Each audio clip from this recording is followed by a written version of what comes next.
श्री राधा कृष्ण। ओम नमो नारायणाय नमः। भक्तों, माघ का पावन महीना चल रहा है। वो महीना जो ठंडी सुबह में भी भीतर एक मीठी सी गर्माहट भर देता है। वो महीना जब भगवान विष्णु की भक्ति सीधे हृदय में उतर जाती है। और सच कहूं, अगर आप ये कथा सुन रहे हैं तो समझ लीजिए आपके ऊपर भगवान विष्णु की विशेष कृपा है, क्योंकि हर किसी के हिस्से में इस पावन कहानी को सुनने का सौभाग्य नहीं होता। आज मैं आप सबके लिए एक बहुत सुंदर, बहुत भावुक और एक चमत्कारी कथा लेकर आई हूँ। ये कथा है भगवान विष्णु की पूजा, माघ महात्म और तुलसी माता की कृपा की।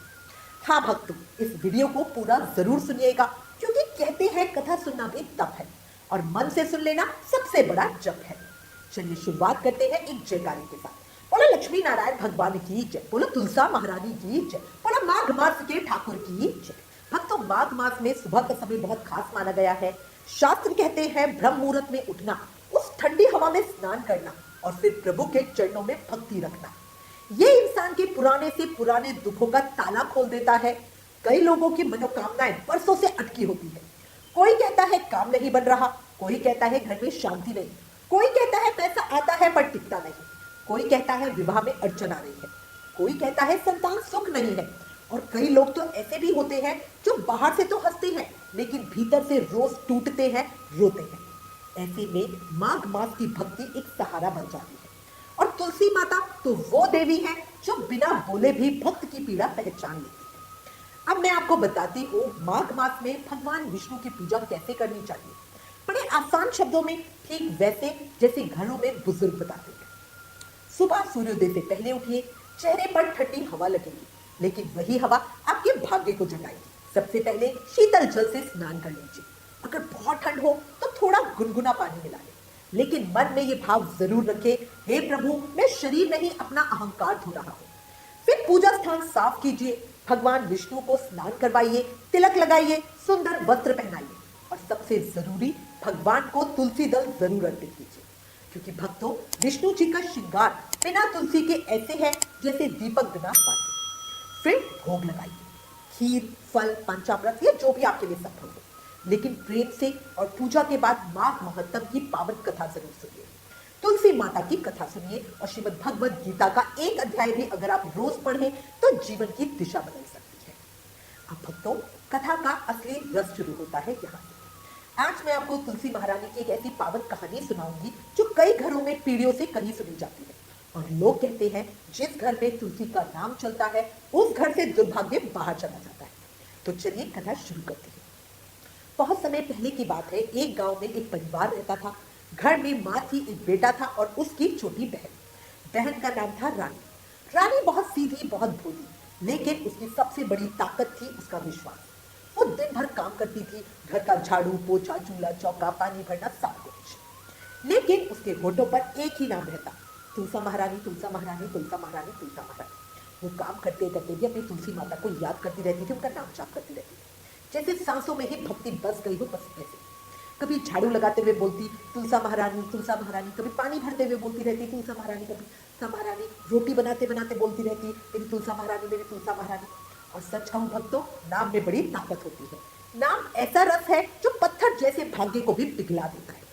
घर में उसकी भाभी भी थी, पर भाभी का स्वभाव ठीक नहीं था। उसे रानी की भक्ति अच्छी नहीं लगती थी और वो हर बात पर रानी को नीचा दिखाती। भाभी अक्सर ताना मारती, दिन भर तुलसी का नाम लेकर क्या मिलेगा, घर में पैसे आएंगे क्या, भाग्य बदल जाएगा। रानी बस मुस्कुरा देती और मन ही मन कहती, माँ तुलसी सब देख रही है।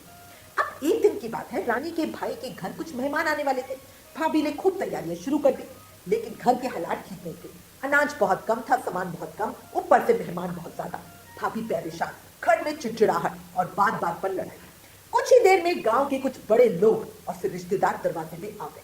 भीड़ बढ़ गई, शोरगुल बढ़ गया। भाभी घबरा गई, उसे लगा अब तो सबके सामने बेइज्जती होगी, घर में खाने को कुछ नहीं है। लोग अंदर बैठ गए और कोई बोला, बहू जल्दी से कुछ लाओ, चाय पानी, कुछ नाश्ता वगैरह। भाभी का चेहरा पीला पड़ गया, उसके हाथ कांपने लगे और उसी पल रानी ने देखा कि घर की मान मर्यादा खतरे में है। भाभी भले ही कठोर थी, लेकिन वो घर की बहू थी और घर की इज्जत सबकी होती है। रानी चुपचाप तुलसी महारानी के पास गई, उसने आंखें बंद की और हाथ जोड़कर प्रार्थना करते हुए बोली, हे तुलसी रानी, मेरा नहीं, मेरे घर की लाज बचा दो। घर में अतिथि बैठे हैं, अतिथि भगवान है और हमारे पास देने को कुछ भी नहीं। भक्तों कहते हैं ना, सच्ची पुकार में देर नहीं होती। तुलसी महारानी ने रानी की प्रार्थना तभी सुन ली और तभी रानी के मन में एक आवाज आई, जैसे माँ कह रही हो बेटी सबको कह दे आंखें बंद करें। रानी तुरंत अंदर गई और सबके सामने हाथ जोड़कर बोली, सब लोग एक पल के लिए आंखें बंद कर लीजिए। अब गांव वाले हैरान, भाई भी हैरान, भाभी तो और ज्यादा, लेकिन रानी के चेहरे पर इतना विश्वास था कि सबने हंसते हंसते आंखें बंद कर ली। और भक्तों, जैसे ही सबने आंखें बंद की, रानी धीरे से एक कमरे से दूसरे कमरे में चली गई और वहां जो दृश्य था वो किसी चमत्कार से कम नहीं था। जहां थोड़ी सी भी सामग्री नहीं थी, वहां ढेरों पकवान रखे थे, कचौड़ी, पूरी, सब्जी, खीर, मिठाई, फल, मेवे और जाने क्या क्या ही। रानी की आंखें भर आई। उसने मन ही मन कहा, हे तुलसा रानी, तूने सच में लाज रखी। फिर रानी ने सबको आवाज दी, सब आंखें खोली। सबने आंखें खोली और सामने थाली में भोजन देखकर सब चौंक गए। किसी ने कहा, अरे बहू ये सब कहां से आया? तो किसी ने कहा, अरे ये तो बड़े घर का भोजन है। सबने बड़े प्रेम से भोजन किया और घर में जैसे बरकत ही उतर आई। भाई की आंखें भर आई। उसने अपनी बहन के चरण छू लिए और बोला, बहन तू तो हमारे घर की लक्ष्मी है। भाभी जो हमेशा ताने मारती थी वो तो सब ही रह गई। उसने पहली बार महसूस किया कि ये नाम लेना खाली बात नहीं है, ये तो सच्ची साधना है। अब कुछ दिन बाद भाभी ने धीरे से रानी से कहा, बहन मुझे माफ कर दो, मैं गलत थी, तुलसी महारानी सच में चमत्कार करती है। रानी ने मुस्कुरा कर कहा, भाभी मैं तो बस नाम लेती हूँ, सब कुछ तो मेरी तुलसी महारानी ही करती है। समय बीता और फिर रानी के विवाह की बात चलने लगी। भाभी ने फिर एक चाल चली। उसने सोचा, मैं इसे ऐसे घर भेजूंगी जहाँ इसकी भक्ति भी काम ना आए। भाभी ने जानबूझकर रानी का रिश्ता एक ऐसे घर में करा दिया। लेकिन भक्तों, जिस पर तुलसी महारानी की कृपा हो उसका नसीब कुछ नहीं बिगाड़ सकता। रानी ससुराल गई, घर छोटा था, साधन कम थे, पर रानी ने वहां भी सबसे पहले तुलसी महारानी को ही याद किया। सुबह उठकर दीप जलाती, तुलसी महारानी को जल देती और कहती, माँ तू साथ है तो सब ठीक है। और धीरे धीरे उस घर में भी बरकत होने लगी। कभी अनाज बढ़ गया, कभी धन का योग बन गया, कभी घर में शांति ही उतर आई। लोग कहते हैं ये बहू जहां आती है वहां लक्ष्मी स्वयं चली आती है। और सच्ची है भक्तों, तुलसी सिर्फ पौधा नहीं है, वो घर की रक्षा कवच है, वो घर का पुण्य है।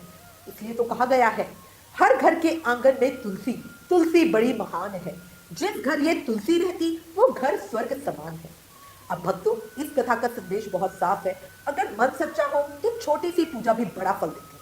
अगर रोज सुबह भगवान विष्णु की पूजा करें, तुलसी दल जरूर अर्पित करें, माघ महात्म की कथा सुने और तुलसी महारानी के आगे सुबह शाम दीप प्रज्वलित करें। और एक बात याद रखिए, ये सब केवल रीति नहीं है, ये रक्षा है, ये शांति है, ये एक आशीर्वाद है। कहते हैं भक्ति में वो ताकत है जो किस्मत बदल देती है। और तुलसी के आंगन में लक्ष्मी खुद चलकर आती है। तो हे तुलसी महारानी, जैसे आपने रानी की लाज बचाई, वैसे ही हमारे घर की लाज बचाना, हमारे दुख दूर करना, हमारे जीवन में शांति देना और जो इच्छा बहुत समय से अटकी है उसे पूरा करना। कहने वाले को भी फल मिले, सुनने वाले को भी फल मिले और जो हुक्कारा भरकर कथा सुने उसकी भी झोली भर देना।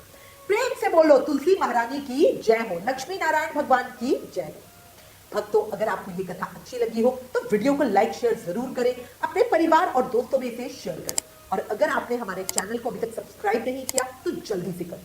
बेल आइकन दबाना भूलना नहीं, ताकि हमारी हर नई कथा, हर नई वीडियो का नोटिफिकेशन आप तक पहुंच सके।